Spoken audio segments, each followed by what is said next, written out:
बात भी आती है, आप सुनते होंगे, पढ़ते होंगे कि भैया आदिनाथ भगवान के समय में इतने केवली हुए, इतने मुख केवली हुए, इतने मुनिराज आते हैं, लाखों लाखों आरिकाएं हुई, लाखों श्रावक हुए, ऐसे ऐसे। तो क्या कहा कि एक तीर्थंकर के साथ हजारों मोक्ष गए, ऐसा कहा जाता है। कर्णान योग में कथन आता है कि 6 महीने 8 समय में 608 जीव मोक्ष जाते, ये भी पक्का नियम है, ठीक, इससे ज्यादा नहीं जाते, 608 ही जाते, ऐसा नियम कहा। अब प्रथमान योग में ऐसा कथन किया कि देव देवांगना, अब ऊपर से मैच मिला लो, एक तरफ तो कह रहे 6 महीना 8 समय में 608 जीव मोक्ष जाते हैं, कितना टाइम पीरियड होगा, 6 महीना, लगभग 6 महीना।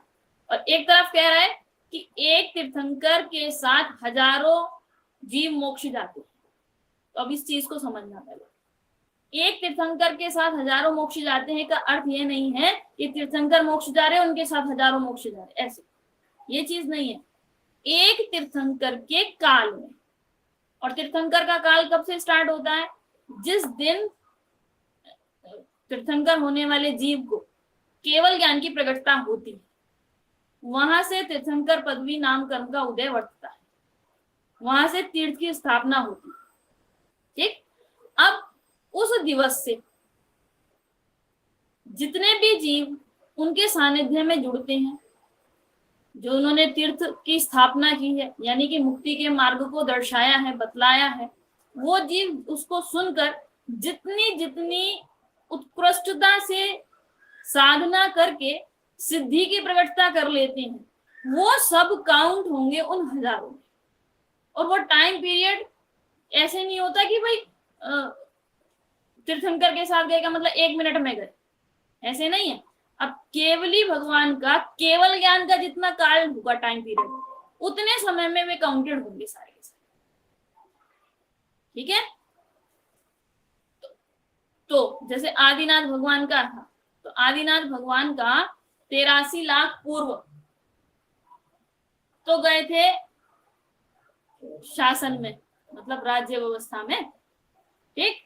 1000 वर्ष गया था मुनि पद में, और उसके उपरांत जब तक आयु शेष थी तब तक का सारा काल केवल ज्ञान का कहलाएगा।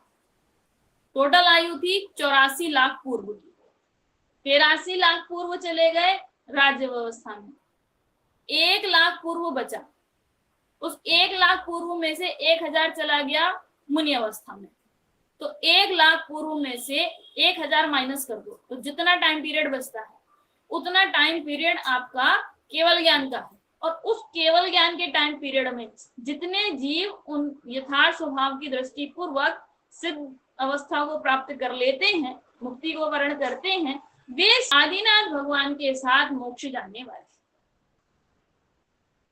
आगे बात समझ में। अब यहाँ सीधी सी बात है, 6 महीना 8 समय में 608 जा रहा है, तो अगले 6 महीना 8 समय में फिर 608 चलेगा, फिर अगले 6 महीना 8 समय में फिर 608 चलेगा, टोटल मिला 1000 हो जाएंगे। आगे बात समझ में। तो यहाँ कोई विरोध नहीं है, समझने का फेर है, ठीक। अब दूसरा देखो, प्रथमान योग में ऐसा कथन किया है कि देव देवांगना उत्पन्न होकर फिर मरकर साथ ही मनुष्य आदि पर्याय में उत्पन्न होते हैं। और कर्णान योग में ऐसा कथन किया है कि जो देव होते हैं उनकी आयु होती है सागरों प्रमाण, सागरों में, और जो देवांगना होती है उनकी आयु होती है पल्य प्रमाण, पल्यों में। और एक सागर में बहुत सारे पल्ले होते हैं, ऐसे समझो। जो मनुष्य होता है, मनुष्य की उत्कृष्ट आयु 3 पल्ले होती है, ठीक। कौन से मनुष्य की? ये आपके भोग भूमि, उत्तम भोग भूमि के मनुष्य 3 पल्ले की उत्कृष्ट आयु होती है।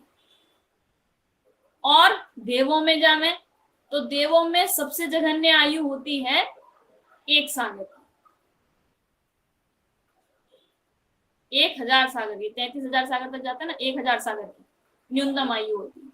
मतलब वैसे 10,000 वर्ष से लगाकर लगाएंगे तो न्यूनतम होती है 10,000 वर्ष, और फिर जाते जाते पहले स्वर्ग में 1000 सागर तक की आयु का जीव होता है।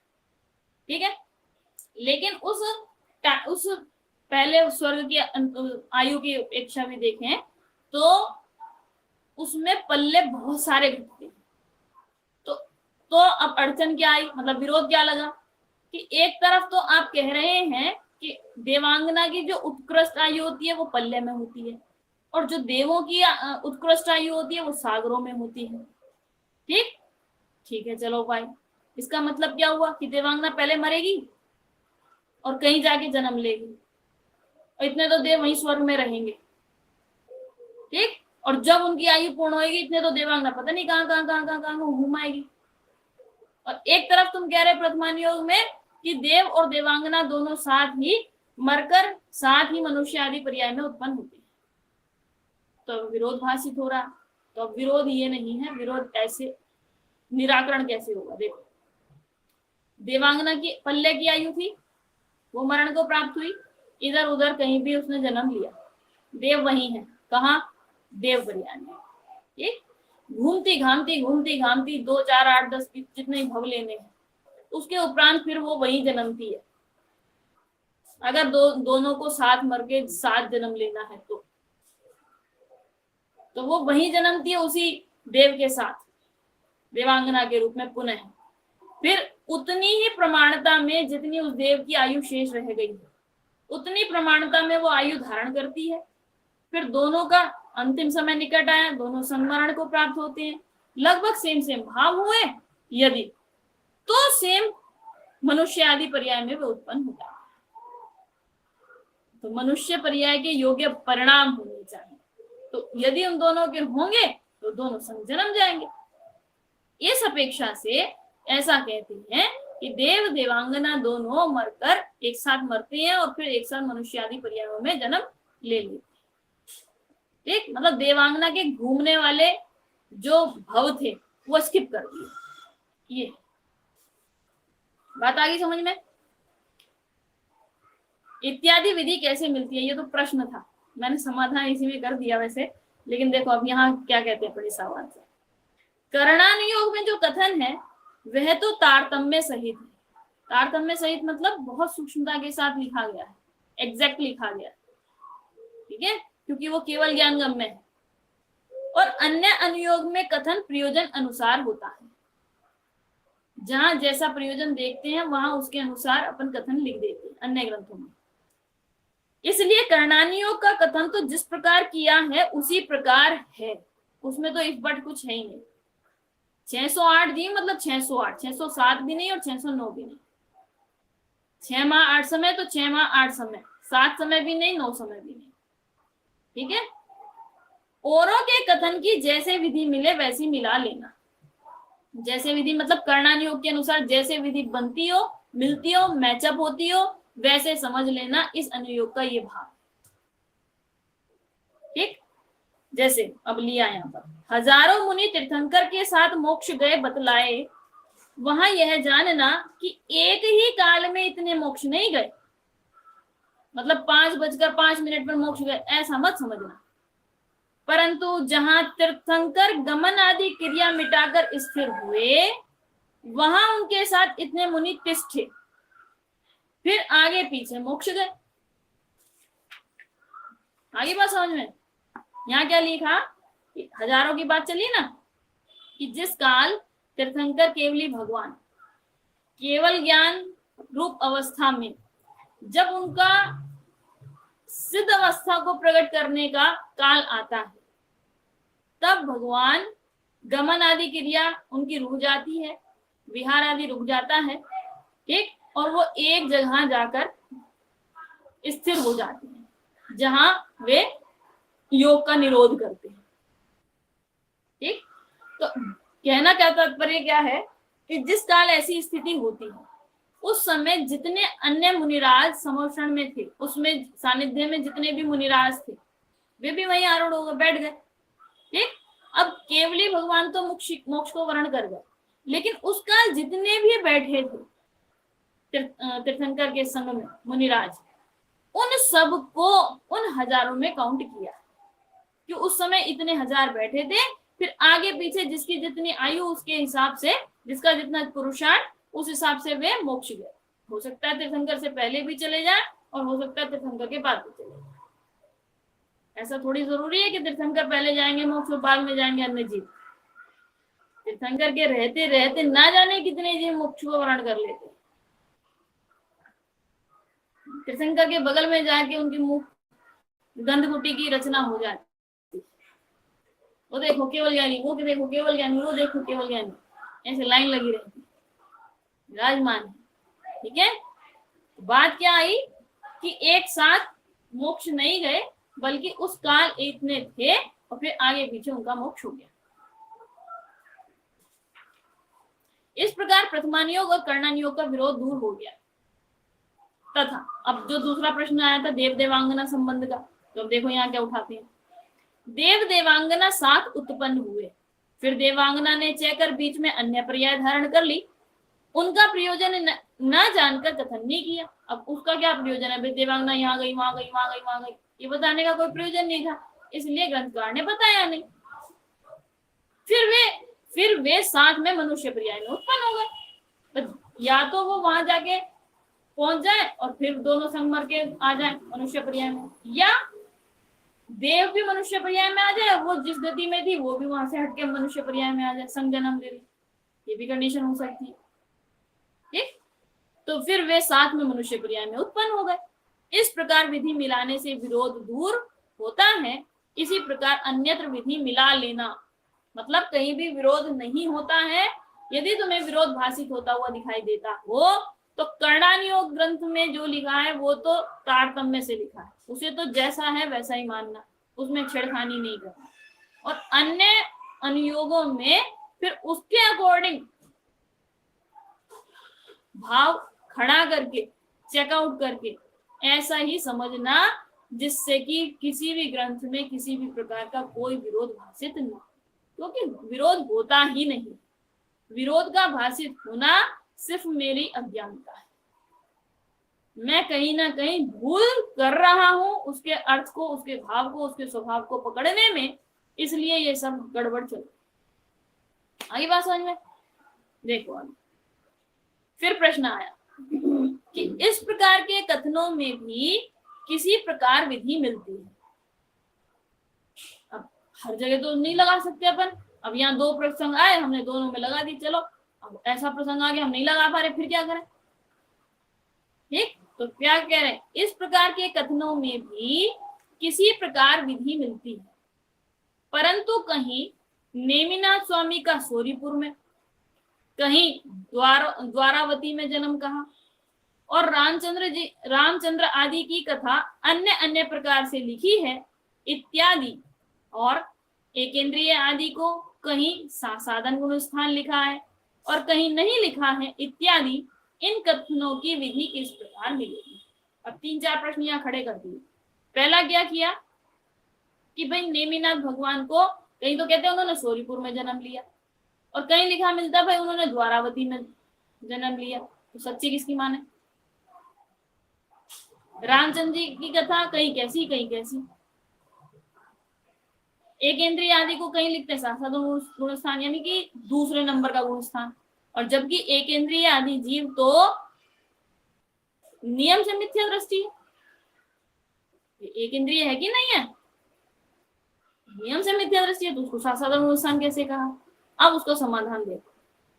इस प्रकार विरोध सहित कथन काल दोष से हुए हैं। कुछ काल दोष के कारण भी ऐसी ऐसी स्थितियां हो गई हैं कि जिसके कारण से जो सत्य स्वभाव था, सत्य बात थी, ऐसे ऐसे जीव हो गए जिन्होंने ऐसी ऐसी रचना कर दी, मतलब अपनी राख के लिए या कहीं अपने नाम ख्याति के लिए, जिनके कारण से विरोध भाषित होने लगा।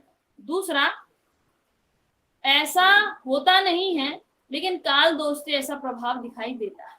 जैसे तीर्थंकर भगवान के कभी भी पुत्री का जन्म नहीं होता, मतलब जो तीर्थंकर होने वाला जीव होता है उसको कभी पुत्री का जन्म नहीं होता, लेकिन काल दोष के प्रभाव से ऐसा हुआ।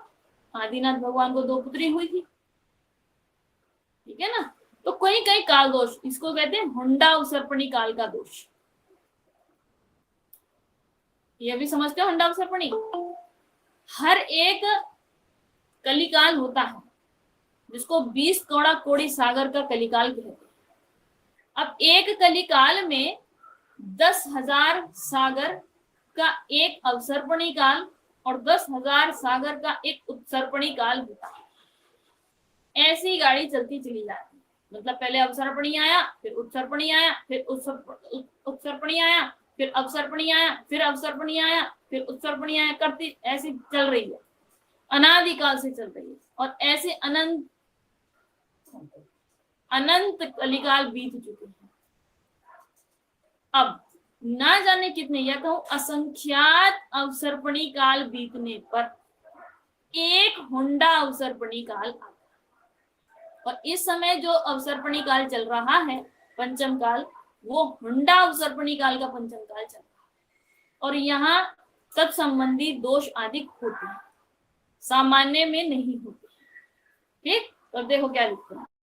इस प्रकार विरोध सहित कथन काल दोष से हुए हैं। इस काल में प्रत्यक्ष ज्ञानी व बहुश्रुतों का तो अभाव हुआ। काल ऐसा है ना पंचम काल, तो पंचम काल में इस समय एट प्रेजेंट प्रत्यक्ष ज्ञानी जीव तो मौजूद है नहीं, यानी केवल ज्ञानी जीव तो मौजूद नहीं है, अवधि ज्ञानी भी नहीं है, मनहाप्रिय ज्ञानी भी नहीं है। ठीक, और बहुश्रुतों का तो अभाव हुआ। बहुश्रुत मतलब, बहुश्रुत किसे कहते हैं? एक अपेक्षा से बहुश्रुत जिनवाणी के लिए प्रसंग में आता है, और जिनवाणी को जो समझावे सिखावे वो होते हैं उपाध्याय। तो एक अपेक्षा बहुश्रुत उपाध्याय के लिए भी कह दे। ठीक, तो बहुश्रुतों का भी अभाव हुआ, यानी कि उपाध्याय परमेष्ठी इत्यादि भी नहीं है। और अल्प बुद्धि ग्रंथ करने के अधिकारी हुए हैं। अब बहुश्रुतों का अभाव हुआ तो अब कौन सिखाए, कौन पढ़ाए? कि जिनमें अल्प बुद्धि है वे पढ़ाते हैं, वे सिखाते हैं। अपन सब तुच्छ बुद्धिदारी तो हैं भाई। जो सही मायने में यथार्थ बुद्धि के धारक जीव हैं वे तो केवल ज्ञानी हैं, उनके ज्ञान में सब झलक रहा है। और कहें उससे नीचे आके तो मनहाप्रिय ज्ञानी है, और इससे नीचे आके कहें तो अवधि ज्ञानधारी है। मुनिराज के लिए देवों में मत लगा लेना अवधि ज्ञान, ठीक है। और नीचे आओगे तो कौन कहलाएंगे? ये आपके 5वें गुण स्थानवर्ती श्रावक गण। और नीचे आओगे तो चतुर्थ गुण स्थानवर्ती जीव, ठीक है ना। ये है बुद्धि का अवलोकन। तो अब क्या कहा कि इस काल में प्रत्यक्ष ज्ञानी और बहुश्रुतों का तो अभाव हुआ। अब जो भी शिक्षा मिल रही है, जो भी ग्रंथकार ग्रंथ को समझाते हैं, वो है अल्प बुद्धि। तो अल्प बुद्धि ग्रंथ करने के अधिकारी हुए हैं। उनको भ्रम से कोई अर्थ अन्यथा भाषित हुआ, सो उन्होंने ऐसे लिख दिया। उनको भ्रम हो गया, उन्होंने पढ़ा ग्रंथ तो उन्हें भ्रम हो गया, उन्होंने अपनी भाषा में ऐसे लिख दिया। क्या लिख दिया? किसी ने सौरीपुर में लिख दिया, किसी ने द्वारावती में लिख दिया। अब एक प्रसंग ऐसा हो सकता है, विचार करना। जैसे आजकल बनारस है, पहले क्या था? पहले उसको क्या कहते थे? बनारस की वाराणसी? मेरे तो ये नहीं पता। पहले बनारस की पहले वाराणसी था? पहले जहां तक बनारस था, आजकल वाराणसी है। और अब उसका नाम चेंज कर दिया। जैसे जैसे मिनिस्टर चेंज होते हैं वो नाम चेंज कर देते हैं कहीं ना कहीं स्टेट का, तो उसका स्टेट का नाम कर दिया वाराणसी। अब भविष्य में यदि इस प्रसंग के ऊपर कोई ग्रंथ लिखे, और कोई लिख सकता है बनारस में जन्म हुआ किसी का, कोई लिख सकता है वाराणसी में जन्म हुआ। ठीक, अब किसकी माने कि दोनों सही है? क्यों? क्योंकि दोनों जगह एक ही के लिए पुकारी जाती है। तो ऐसा भी हो सकता है। ठीक, अब उस समय में, जिस समय में ग्रंथकार ने ये सौरीपुर वाला लिखा होगा, उस समय उसका नाम सौरीपुर होगा, और जिस समय ये द्वारावती वाले ने लिखा होगा उस समय उसका नाम द्वारावती होगा। अब कंफ्यूजन क्रिएशन हो गई पाठक गण को, है? तो विचार करके इस प्रकार से अपने उस विरोध को शांत करो, मतलब जो भीतर में विरोध रूप भाव जनरेट हुए थे उसको शांत करो। क्यों? क्योंकि जिनवाणी में कभी भी कोई भी विरोध रूप वचन नहीं। ठीक, अब देखो अल्प बुद्धि ग्रंथ करने के अधिकारी हुए, उनको भ्रम से कोई अर्थ अन्यथा भाषित हुआ, उसको ऐसा लिखा। ठीक है। अथवा इस काल में कितने ही जैन मत में भी कषाय हुए हैं। ये तो हो गया काल दोष का प्रभाव से। अब क्या कहेगा, जैन मत में भी कोई कोई जीव इतना कषाय होता है कि दूसरे की बात को अनसुनी या कहें पछाड़ने के लिए अपनी नहीं जनरेट कर देता, और जिसके ज्यादा फॉलोअर्स होते हैं ना, उसकी बचल पड़ती है दुकान। तो इसीलिए लिख रहे हैं, इस काल में भी कितने ही जैन मत में भी कषाय हुए हैं, सो उन्होंने कोई कारण पाकर अन्यथा कथन लिखी है। कोई कारण पाकर, कोई कारण पाकर मतलब कषाय रूप कारण पाकर।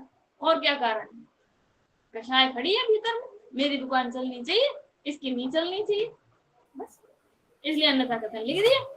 और जो इसके फॉलोअर्स होते हैं वो यही मानने लगते हैं, फिर वो एक फॉलोअर 10 को सेंड अप करते हैं, तो वो प्रसारित हो जाती है। ऐसा लगता है जैसे यही सच्ची है और वो जिसकी दुकान नहीं चली थी वो तो झूठा। ऐसे प्रचार हो जाता है झूठी बातों का। ऐसे ही अपने भीतर में मिथ्यात्व का प्रसार हो जाता है। क्यों? क्योंकि जो झूठा है उसको हम बार बार बल देते जाते हैं, यही है, यही है, यही सच्चा, यही है, ऐसे ही तो है, ऐसे ही तो है, मेरे को ऐसे ही तो लग रहा है।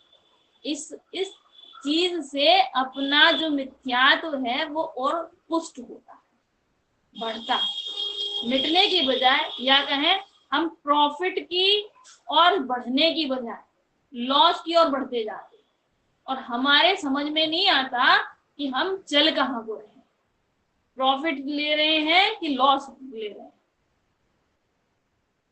लेकिन पहले क्या क्या आए थे ना, पहले बात आई थी कि जिसको प्रॉफिट और लॉस की खबर होती है वो सच्चा व्यापारी होता है, चाहे वो तुच्छ बुद्धि ही क्यों ना हो, वो व्यापार कर लेता है। तो प्रॉफिट और लॉस ये स्वाभाविक भाव, ये पता होना चाहिए इनका भाव क्या है, ऐसे मेरा प्रयोजन क्या है, किसमें मेरा हित है, मुझे करने लायक कार्य क्या है, ये जिसके ज्ञान में होता है वो 24 घंटे अपने उपयोग को अपने कार्य सन्मुख रखता है। बाद बाकी और कुछ भी कैसा भी हो, इनसे मेरा कोई प्रयोजन नहीं। तो इसमें ए हो, बी हो, सी हो, टूटे फूटे, मतलब कुछ भी हो इसका, उसमें मेरा प्रयोजन नहीं, तो मैं उसमें टक्कर काहे मारूं। इसलिए वो अपने उपयोग को सावधान रखता हुआ अपने प्रयोजन की सिद्धि करने में लगाता है। बस ये है कार्य, चाहे वो उसमें तुच्छ बुद्धि हो चाहे चतुर्बुद्धि हो, उत्कृष्ट बुद्धि का धारी हो। यदि वो इस प्रकार कार्य करता है तो वो बहुत भला है, उसकी होनहार भली है, वो पात्र जीव है, उसका हित ही होगा। और यदि ऐसा प्रयोजन को भूलकर चारों दिशाओं में कहीं भी आप टक्कर मार लो, उपयोग ले जा, आपका भला नहीं होगा, क्योंकि जिससे प्रयोजन सिद्ध होता था भले रूप होने का, वो तो आपने विस्मृत कर दिया, भूल गए उसको, तो छोड़ दिया, तो भला कैसे होगा। ठीक है, देखो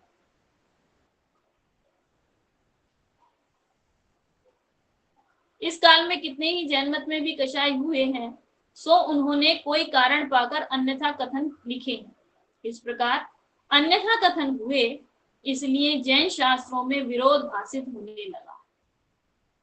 आगे बात क्लियर हो गई।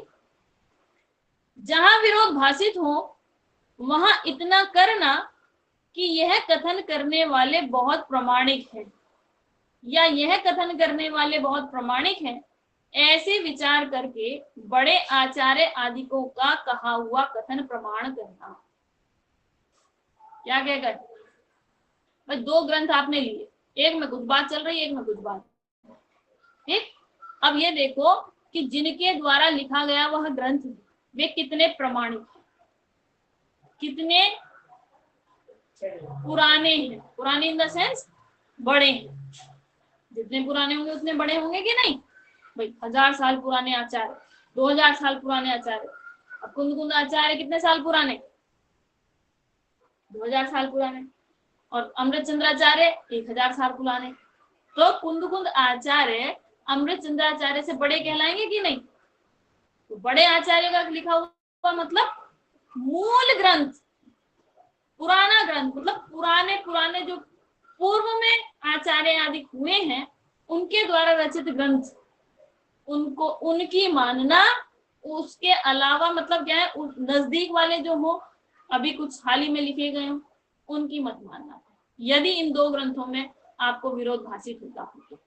क्योंकि मूल ग्रंथ मूल आचार्यों के लिखे हैं और मूल आचार्यों के काल में वहां उनके ज्ञान की इतनी उत्कृष्टता होती थी, अवधि ज्ञान भी होता था वहां प्रेजेंट, मनहाप्रिय ज्ञान भी होता था वहां प्रेजेंट, उत्कृष्ट ज्ञान होता था। तो उनके ज्ञान में के द्वारा जो लिखा गया कथन होगा वो कभी झूठ नहीं हो सकता।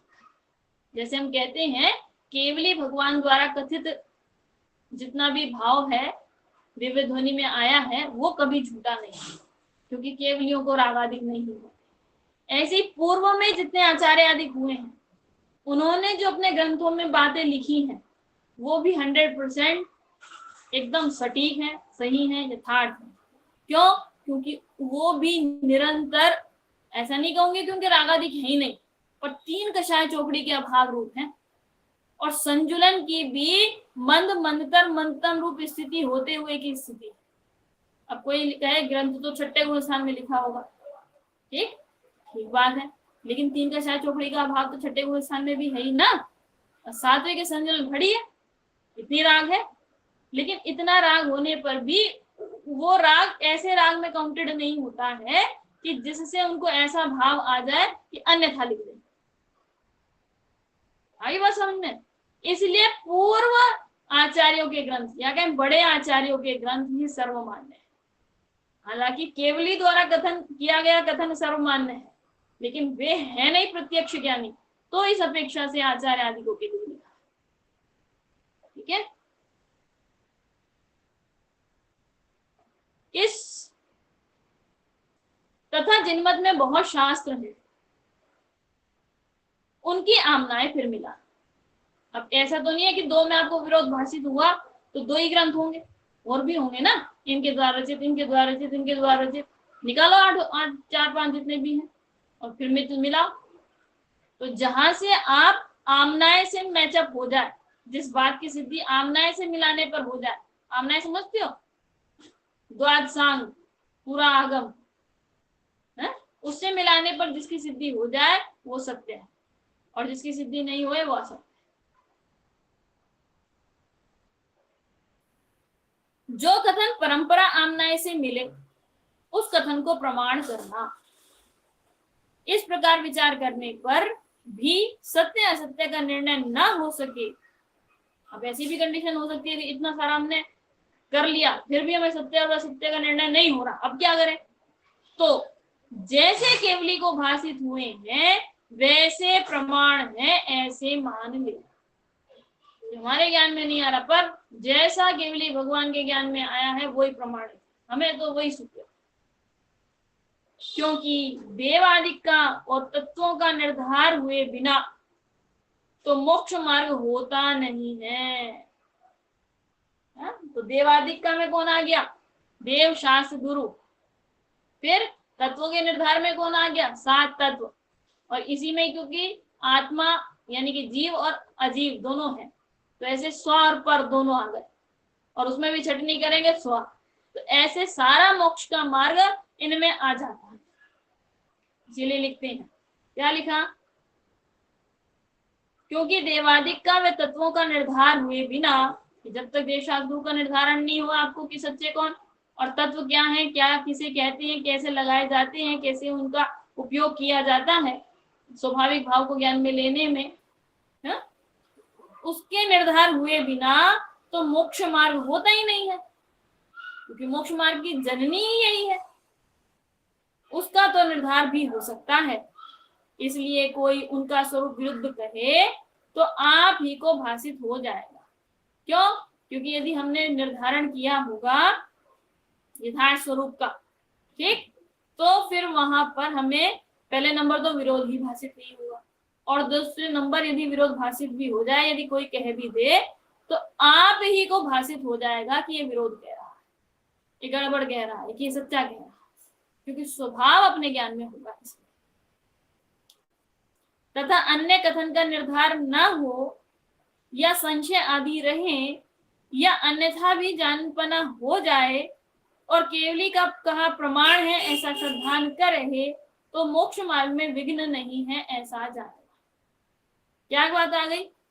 लास्ट, अन्य कथन का निर्धारण नहीं हो रहा। अब कोई कथन निकला, हमें समझ ही नहीं आ रहा कैसे लगाएं, कोई सूझबूझ ही नहीं आ रही, समझ नहीं आ रहा, मतलब संशय आदि रह गया। अब कोई चीज ऐसी आ गई, क्लियरिटी नहीं हुई, संशय खड़ा रह गया। या अन्यथा भी जानपना हो जाए, था तो कुछ और जानपना हो गया कुछ और केवली का कहा प्रमाण है ऐसा श्रद्धान रहे। मतलब सब में गड़बड़ चल रही, निर्धारण नहीं हो पा रहा, संशय भी खड़ा है, अन्यथा में जानपना हो जाए ऐसी ऐसी मिथ्या मान्यता भी खड़ी है। तो फिर ऐसे विचार से कि केवली का कहा हुआ जो है सो प्रमाण है, ऐसा यदि जीव को श्रद्धान रहता है तो मोक्ष मार्ग में विघ्न नहीं होता है ऐसा जाने। ठीक, अब यहाँ फिर प्रश्न खड़ा किया, क्या कहते हैं, यहाँ कोई तर्क करे कि जैसे नाना प्रकार के कथन जिन मत में कहे, वैसे अन्य मत में भी कथन पाए जाते हैं। जैसे जिन मत में गए ऐसे अन्य मतों में भी कहे जाते हैं। सो अपने मत के कथन का तो तुमने जिस प्रकार स्थापन किया कि भाई ऐसे नहीं तो ऐसे पकड़ लो, ऐसे नहीं तो ऐसे पकड़ लो, चलो बात सच्ची आ गई कि तुम्हारे मैचअप मिल गए, विरोधाभासित नहीं हुआ। लेकिन अन्य मत वाला, अन्य मत में ऐसे कथन को तुम दोष लगाते हो, देखो यहाँ ऐसे लिख रहा है और देखो ऐसा कुछ होता है कोई, तो अन्य मतों में तो तुम दोष लगा देते हो, अपने मत में तुम हाँ सही है सही है सही है। ये क्या मतलब हुआ? ये तो तुम्हें राग द्वेष हो गया। फिर अपने अपने उससे राग और दूसरे के मत से द्वेष, तो गड़बड़ हो गई। तो देखो समाधान क्या किया, कथन तो नाना प्रकार के हो और एक ही प्रयोजन का पोषण करें तो कोई दोष नहीं। जैसे मैं कहूं किसी से, किसी व्यक्ति से या आपसे कहूं, नहीं किसी बालक से कहूं मम्मी को बुलाना, दूसरे उसने सुना नहीं, या ऐसा समझो मैंने एक बालक को कहा उसकी मम्मी को बुलाने के लिए, कैसे कि जाओ मम्मी को बुला ला। अब ये कथन उस बालक ने सुनी अनसुनी कर दी, बुलाना हो तो बुला लेंगे, हम कहाँ जाए, ठीक है। ये कथन किसी अन्य भी बालकों ने सुन लिया, आजू बाजू के जो और बालक थे उन्होंने सुन लिया। अब ये तो जा नहीं रहा, हम क्या करें, चलो हम ही बुला लेते हैं। तो एक ने जाके उनको कहा आंटी जी आपको बुला रहे हैं, एक ने कहा मामी आपको बुला रहे हैं, एक ने कहा चाची आपको बुला रहे, एक ने कहा ताई आपको बुला रहे, ठीक है ठीक है। तो अब क्या हुआ, कथन कितने प्रकार के, बहुत प्रकार के। कोई कह रहा काकी, कोई कह रहा मामी, कोई कह रहा नानी, कोई कह रहा चाची, कोई कह रहा कुछ, कोई कह रहा कुछ, लेकिन प्रयोजन क्या हो रहा है उसमें सिद्ध एक, कौन सा, आपको बुलाने का। प्रयोजन तो एक ही है ना। तो ऐसे कथन नाना प्रकार के हो और एक ही प्रयोजन का पोषण करें तो कोई दोष नहीं है, परंतु कहीं किसी प्रयोजन का और कहीं किसी प्रयोजन का पोषण करें तो दोष है, तो दोष ही है। हमें क्या समझ में आएगा कहाँ कौन सा प्रयोजन, कहाँ कौन सा प्रयोजन। अब जिनमत में तो एक राग आदि मिटाने का प्रयोजन, क्या कह गए, जिनमत में एक ही प्रयोजन है, कहाँ का, राग आदि मिटाने का। अब कोई कहे राग आदि मिटाने का प्रयोजन है, क्यों, सच्चा श्रद्धा नहीं करना, सच्चा ज्ञान नहीं करना। अभी तो आप बता रहे थे सच्चा श्रद्धा, सच्चा ज्ञान और फिर राग आदि का मिटना, और अब कह रहे हो सिर्फ राग आदि का मिटना।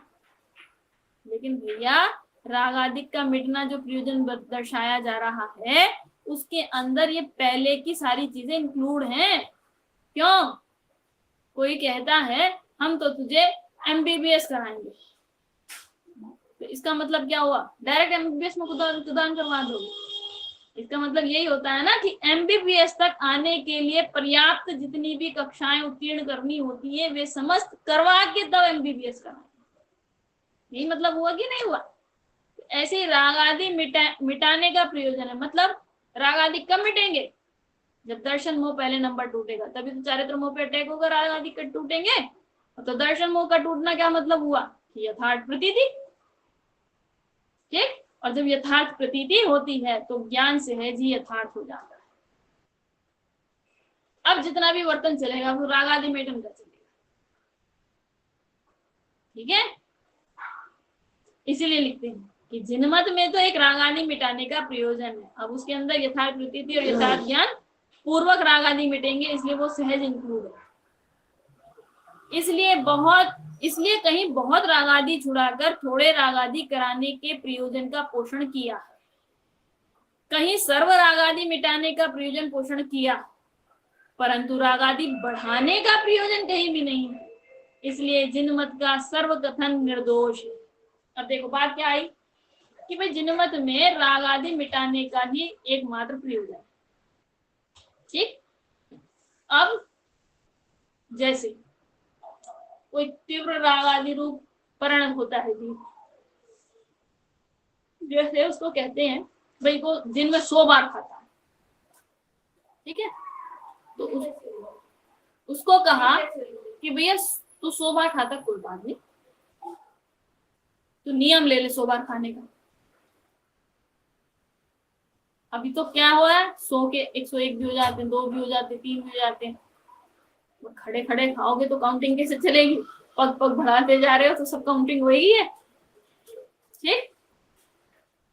अब उसने नियम ले लिया 100 का। अब क्या होगा, अब वो बैठ के खाएगा, क्योंकि खड़े खड़े क्या काउंटिंग समझ में आएगी कितने हो गए। समझ में आई बात? मतलब नियम लेने से तत्संबंधी राग आदि पर ब्रेक लगा। आगे बात समझ में?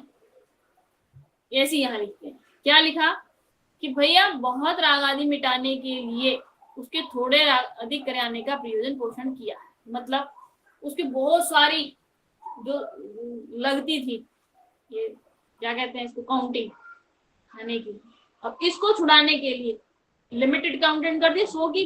ऐसा नहीं कह रहा है 100 कोई अच्छी और 100 रूप करने चाहिए, बहुत अच्छा हो गया, लेकिन लिमिटेड हो गया। उसके भीतर में एक भाव जन्मेगा, अपने तत्संबंधी जो इच्छाएं उठती रहती हैं उनको समेटने, सचेतने का। ठीक है, इसलिए कहीं बहुत राग आदि छुड़ाकर थोड़े राग आदि कराने का प्रयोजन पोषण किया है। जैसे कोई व्यक्ति है जो न कभी मंदिर जाता, न भी कभी स्वाध्याय करता, पूजन पाठ तो बहुत दूर की बात, दर्शन के लिए भी नहीं जाता, और 24 घंटे बस यही 5 इंद्रिय के विषय भोगों में ही लगा रहता। ठीक है, अब उसके उस 5 इंद्रिय के विषय भोगों में लगे रहने का जो बाह्य में उपयोग लगा रहता, तन में रहता, वहां से हटाने के लिए उसको कहते हैं भैया थोड़ी देर मंदिर हो जाना, तो दर्शन कर लो, पूजन कर लो। हाँ, ज्यादा थोड़ी घेर है, कुछ बगल में मंदिर है, 2 मिनट में होते हैं दर्शन। तो यहाँ दर्शन कराने के राग का प्रयोजन पुष्ट कराना भाव नहीं है। क्या कहेगा, यहाँ तो राग आदि छुड़ाने का ही भाव है।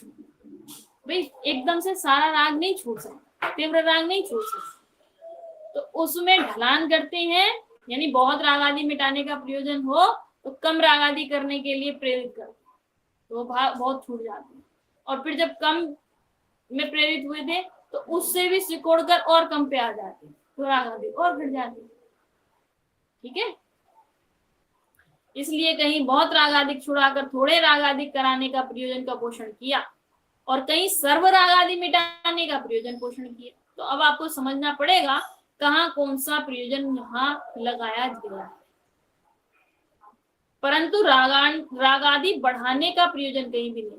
कहीं भी आप पढ़ लीजिए वात्सांग जनवाणी के अंदर, कहीं भी राग आदि को बढ़ाने का कोई बात नहीं लिखी हुई कि जिससे हमारे राग आदि बढ़े।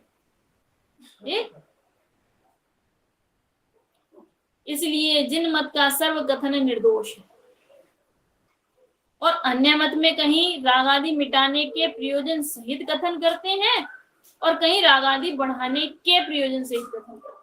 तो यहाँ तो मूलभूत काम तो था राग आदि मिटाने का, और वहां अन्य मतों में तो कहीं तो राग आदि घटाने के अर्थ प्रयोजन की सिद्धि हो रही, और कहीं राग आदि बढ़ा के प्रयोजन की सिद्धि करा रहे। ठीक है, अन्य मत में कहीं राग आदि मिटाने के प्रयोजन सहित कथन करते हैं और कहीं राग आदि को बढ़ाने के प्रयोजन सहित कथन करते हैं। इस प्रकार अन्य भी प्रयोजन की विरुद्धता सहित कथन करते हैं।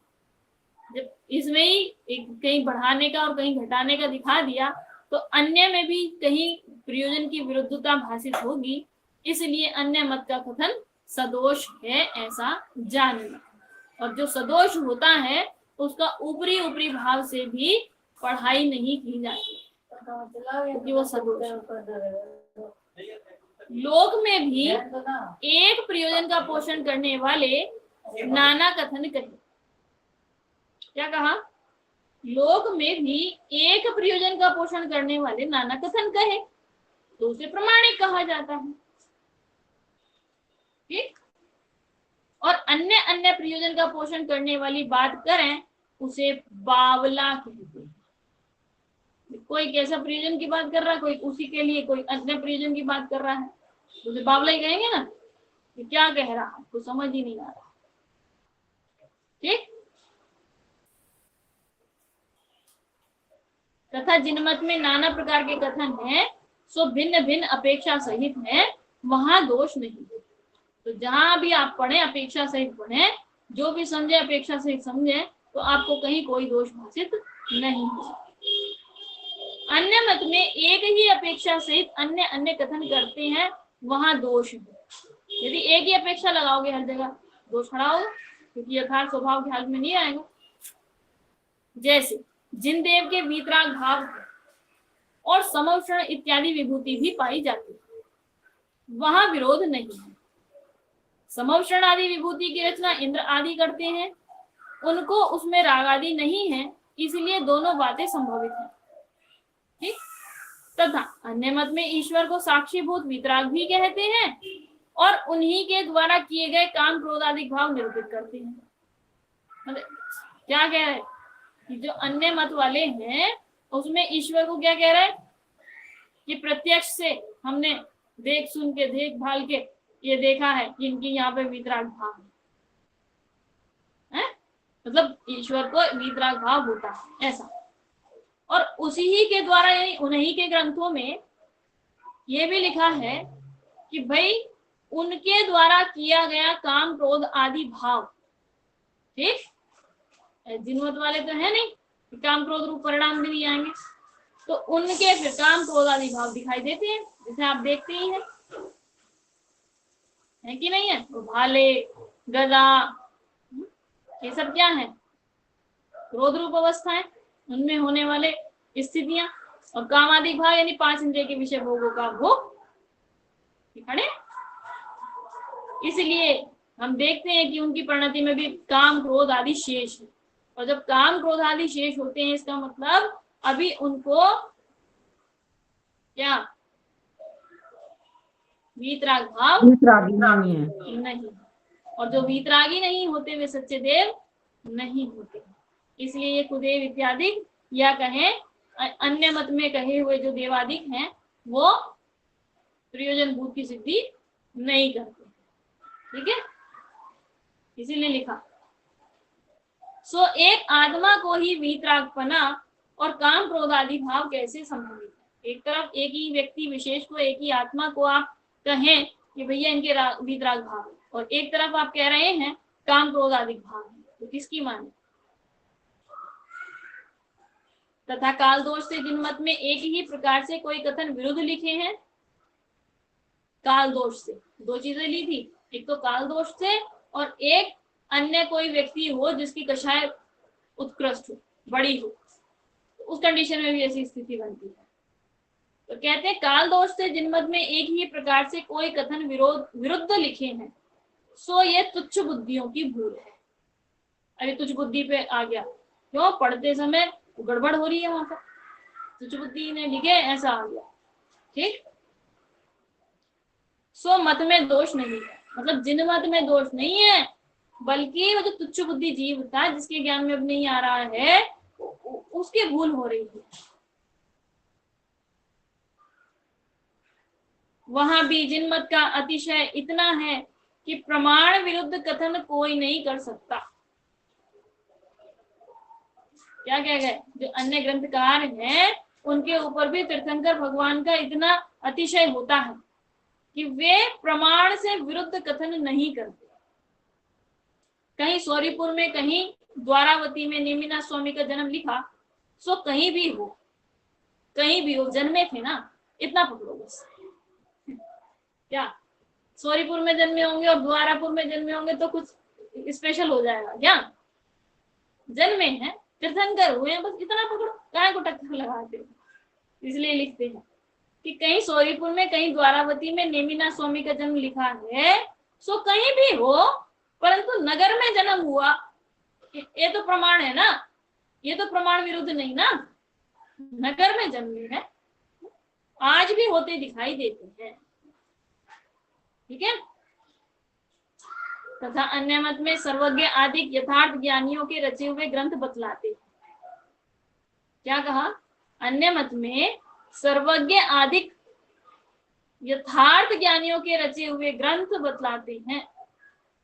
मतलब ये कहते हैं अन्य मत वाले कि हमारे जो ग्रंथ रचे गए हैं वो सर्वज्ञ के द्वारा, यथार्थ जो सच्चे ज्ञानी जीव हैं उन्होंने रचे हैं हमारे, ऐसी बात आती है। परंतु उनमें परस्पर विरुद्धता भाषित होती है। कहीं तो बाल ब्रह्मचारी की प्रशंसा करते हैं और कहते हैं पुत्र बिना गति नहीं होती। एक तरफ तो क्या कह रहा है, प्रशंसा कर रहा है, और एक तरफ क्या कह रहा है, इसके बिना तो कार्य की सिद्धि नहीं होती, इसके बिना तो गति नहीं होती, सुखी नहीं होता।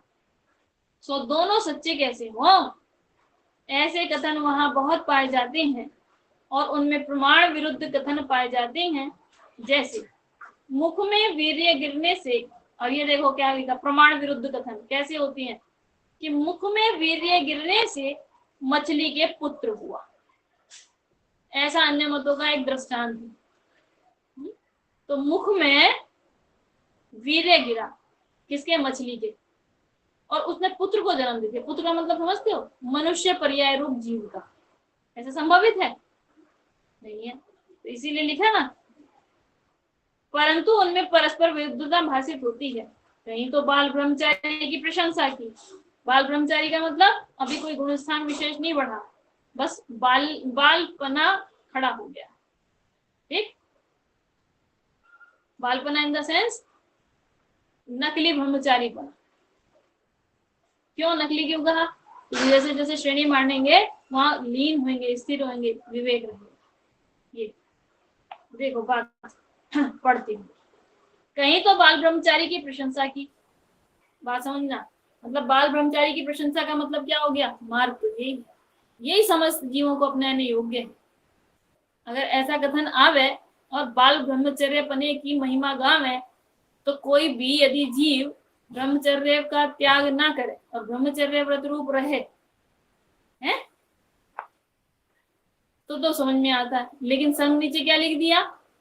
पुत्र बिना गति नहीं होती।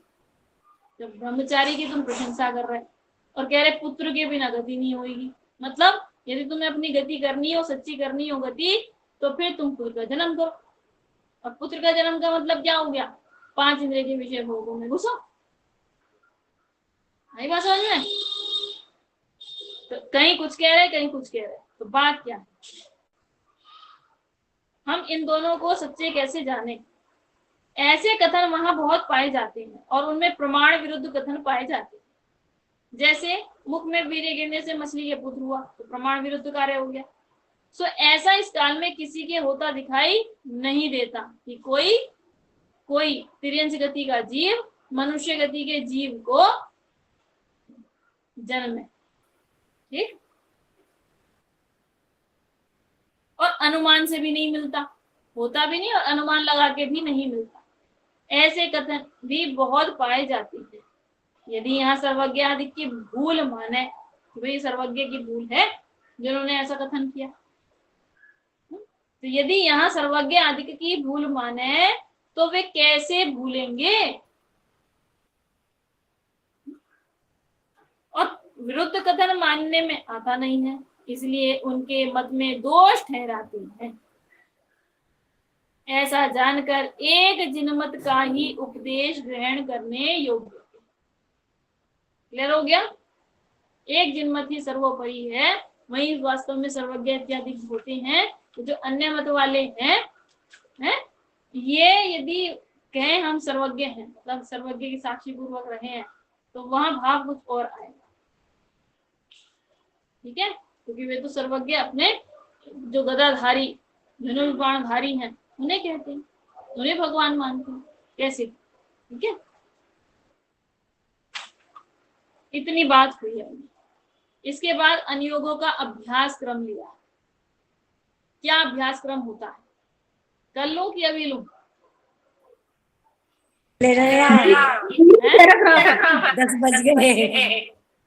2 मिनट गाइस में कुछ है नहीं, 2 मिनट थोड़ा देर में कुछ नहीं है इसमें। नहीं पढ़ रहा। क्रम है बस, किस अनुयोगों को किस क्रम से हमें पढ़ना चाहिए। तो लिखते हैं प्रथमानुयोग आदि का अभ्यास करना, पहले इसका अभ्यास करना फिर इसका अभ्यास करना, ऐसा कोई नियम नहीं। तो फिर कैसे अभ्यास करें, किसका पहले करें? ठीक, फिर भी प्रश्न घूमता रहता है ना हमारे उपयोग में। तो क्या कह रहे हैं? परंतु अपने परिणामों की अवस्था देखकर जिसके अभ्यास से अपनी धर्म में प्रवृत्ति हो उसी का अभ्यास करें। अपना परिणाम पहचानो। यदि आपका परिणाम स्थूल है, इसका मतलब आप अभी कर्णानुयोग का ग्रंथ नहीं पढ़ने सकते, उपयोग स्थूल है। द्रव्यानुयोग के ग्रंथ का अध्ययन नहीं कर सकते, उपयोग स्थूल। तो प्रथमानुयोग को पढ़ने में अपने उपयोग को सावधान करते। आई बात समझ में? इसलिए अब ऐसा नहीं लगाना कि प्रथमानुयोग ही पढ़ना है पहले, जिसकी जैसी बुद्धि हो उसके अनुसार बता है। कोई टॉप वाला हो, जैसे अकलंक देव थे, वो एक बार पढ़ते थे उनको याद हो जाता था। तो ऐसे टॉप क्लास बुद्धि वाला कोई व्यक्ति आ जाए, जीव आ जाए, तो वो ऐसे थोड़ी करेगा। तो टॉप वाली स्थिति वाली उठाएगा, पहले द्रव्यानुयोग पढ़ के स्वपर का भेद विज्ञान करके अपनी बुद्धि को सुलटाएगा, अपने उपयोग को सुलटाएगा, और फिर बाकी के कार्य करेगा। ठीक, देखो तो कहते हैं ऐसा कोई नियम नहीं कि पहला इसका अभ्यास करना है पहला इसका अभ्यास करना। अपने परिणाम देखो, उनकी अवस्था देखकर जिसके अभ्यास में आपका उपयोग लगे, आपकी परिणति में आपके धर्म की वृद्धि हो, प्रवृत्ति हो, पहले प्रवृत्ति और फिर वृद्धि हो, इसका ही अभ्यास करना। अथवा कभी किसी शास्त्र का अभ्यास करें, कभी किसी शास्त्र का अभ्यास करें, मतलब एक शास्त्र को आरंभ से लगाकर अंतिम तक पूरा एक साथ नहीं पढ़ते। एक साथ का मतलब ऐसा नहीं कि उठना ही नहीं, अनब्रेकेबल, ऐसा नहीं कह रहा। उठना ही नहीं मतलब कभी ये ग्रंथ, कभी ये ग्रंथ, कभी ये ग्रंथ, कभी ये ग्रंथ। तो एक ग्रंथ को पूरा नहीं करते। तो जो ऐसा करते हैं उनको ग्रंथ का जो सार होता है, प्रयोजनभूत चीज होती है, वो वे ग्रहण नहीं करते।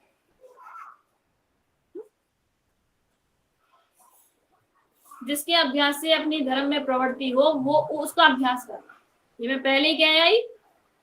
हाँ, यदि अपन स्वाभाविक भाव से च्युत होते दिखे तो वो अपनी हानि समझना, लॉस समझना, और स्वाभाविक जो भाव है उस रूप प्रवृत्ति करते दिखे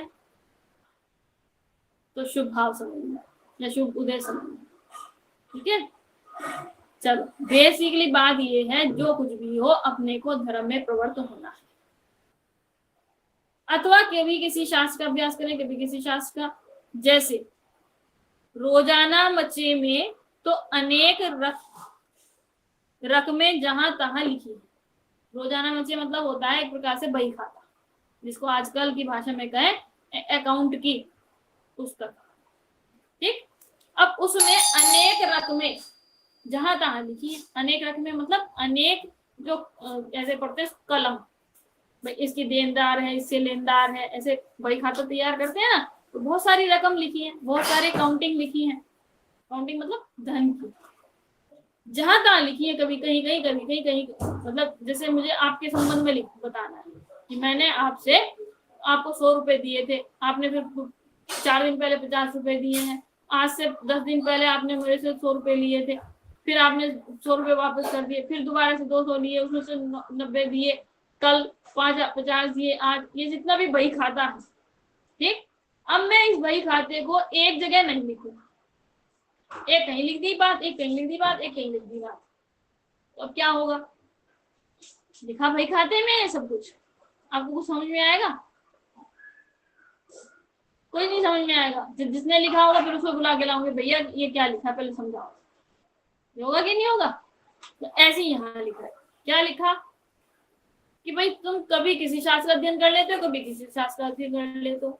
ये तो ऐसे हो गया कि जैसे वो बही खाते में अनेक रकमें जहां तहां लिखी है, कहीं कुछ लिख दी कहीं कुछ, उनकी खाते में ठीक खतौनी करी नहीं। खतौनी का मतलब समझते हो? जिसकी चीज उसको ही समर्पित नहीं की। इसको कहा कि उनके खाते में ठीक खतौनी करे तो लेन देन का निश्चय है।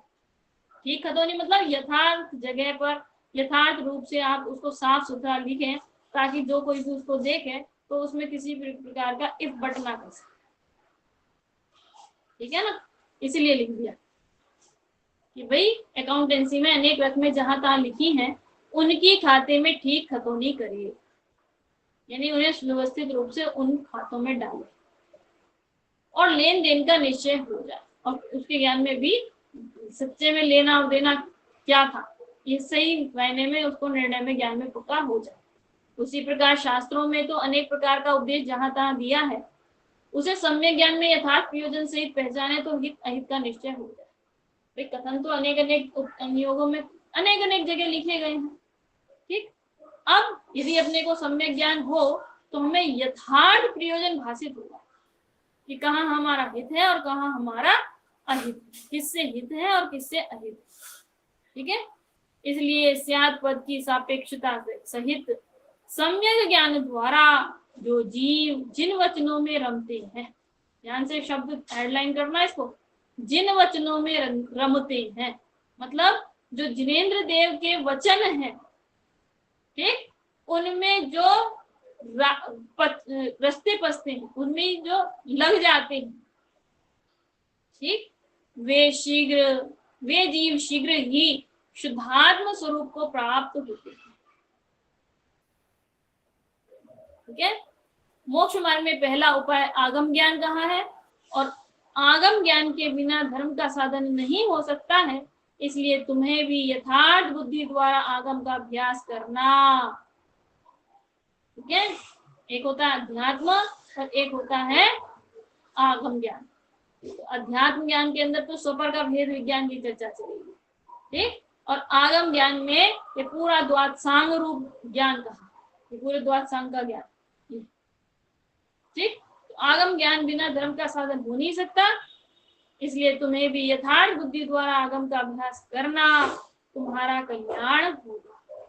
इस प्रकार अपना ये 8वें नंबर का अधिकार यहाँ पूर्ण होगा। अब अंतिम अधिकार इस ग्रंथ का 9वां अधिकार, जो कि मोक्ष मार्ग का स्वरूप निरूपण किया गया है, ये चर्चा हम कर